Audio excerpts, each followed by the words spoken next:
ಕರ್ಣ ಧಾರಾವಾಹಿಯಲ್ಲಿ ನಿಧಿಯನ್ನು ನೋಡೋದಕ್ಕಾಗಿ ಕರ್ಣ ಮೆಕ್ಯಾನಿಕ್ ವೇಷದಲ್ಲಿ ಬಂದಿದ್ದಾರೆ. ಎಲ್ಲರಿಗೂ ಗಿರ್ಮಿ ಕನ್ನಡ ಟಿವಿ ಯೂಟ್ಯೂಬ್ ಚಾನಲ್ಗೆ ಸುಸ್ವಾಗತ ಅಂತ ಹೇಳ್ತಾ ಶುರು ಮಾಡೋಕ್ಕಿಂತ ಮೊದಲು ಯಾರೆಲ್ಲ ನಮ್ಮ ಯೂಟ್ಯೂಬ್ ಚಾನಲ್ ಮೊದಲು ನೋಡ್ತಿದ್ದೀರಿ ಅವರೆಲ್ಲ ಸಬ್ಸ್ಕ್ರೈಬ್ ಮಾಡ್ಕೊಳ್ಳಿ ಮತ್ತು ಅಲ್ಲೇ ಪಕ್ಕದಲ್ಲಿರೋ ಬೆಲ್ಲನ್ನು ಪ್ರೆಸ್ ಮಾಡಿ. ಜಿ ಕನ್ನಡ ವಾಹಿನಿಯ ಜನಪ್ರಿಯ ಧಾರಾವಾಹಿ ಕರ್ಣದಲ್ಲಿ ಈಗ ರೋಚಕ ತಿರುವು ಎದುರಾಗಿದೆ. ಆಷಾಢ ಮಾಸದ ಹಿನ್ನೆಲೆಯಲ್ಲಿ ನಾಯಕ ಕರ್ಣ ಹಾಗೂ ನಿಧಿ ಜೋಡಿಗೆ ಹೊಸ ಸಂಕಷ್ಟ ಎದುರಾಗಿದೆ. ಇಬ್ಬರು ಮನೆಯವರ ಕಣ್ಣು ತಪ್ಪಿಸಿ ಕದ್ದು ಮುಚ್ಚಿ ಪ್ರೀತಿ ಮಾಡುವ ಪರಿಸ್ಥಿತಿ ಸೃಷ್ಟಿಯಾಗಿದೆ.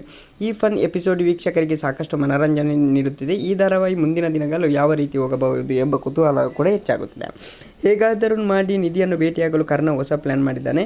ಆತ ಗ್ಯಾಸ್ ರಿಪೇರಿ ಮಾಡುವ ಮೆಕ್ಯಾನಿಕ್ ವೇಷ ಧರಿಸಿ ನಿಧಿ ಮನೆಗೆ ಬಂದಿದ್ದಾನೆ. ಈ ವೇಳೆ ಕಿಚನ್ನಲ್ಲಿ ಇಬ್ಬರು ಕದ್ದು ಮುಚ್ಚಿ ಮಾತನಾಡುತ್ತಾ ಪ್ರೀತಿ ಕ್ಷಣಗಳನ್ನು ಕಳೆಯುತ್ತಾರೆ. ಆದರೆ ಈ ಖುಷಿ ಹೆಚ್ಚು ಹೊತ್ತು ಇರುವುದಿಲ್ಲ. ಅಷ್ಟರಲ್ಲಿ ಮನೆಗೆ ಅಜ್ಜಿಗೆ ಎಂಟ್ರಿ ಆಗುತ್ತದೆ. ಹೊರಗಿನ ಪುರುಷರ ಚಪ್ಪಲಿ ನೋಡಿ ಅಜ್ಜಿಗೆ ಅನುಮಾನ ಶುರುವಾಗುತ್ತದೆ. ತಕ್ಷಣವೇ ಅಲರ್ಟ್ ಆಗುವ ನಿಧಿ ಆತನನ್ನು ಫ್ಯಾನ್ ರಿಪೇರಿ ಮಾಡುವ ಮೆಕ್ಯಾನಿಕ್ ಎಂದು ಸುಳ್ಳು ಹೇಳುತ್ತಾರೆ. ಅಜ್ಜಿ ಆತನಿಗೆ ಫ್ಯಾನ್ ಜೊತೆಗೆ ಐರನ್ ಬಾಕ್ಸ್ ಕೂಡ ರಿಪೇರಿ ಮಾಡಲು ಕೊಟ್ಟು ಪರೀಕ್ಷಿಸುತ್ತಾರೆ. ತುಂಬ ಎಂಜಾಯ್ ಮಾಡ್ಬೋದು ನೋಡಿ. Thank you, bye by.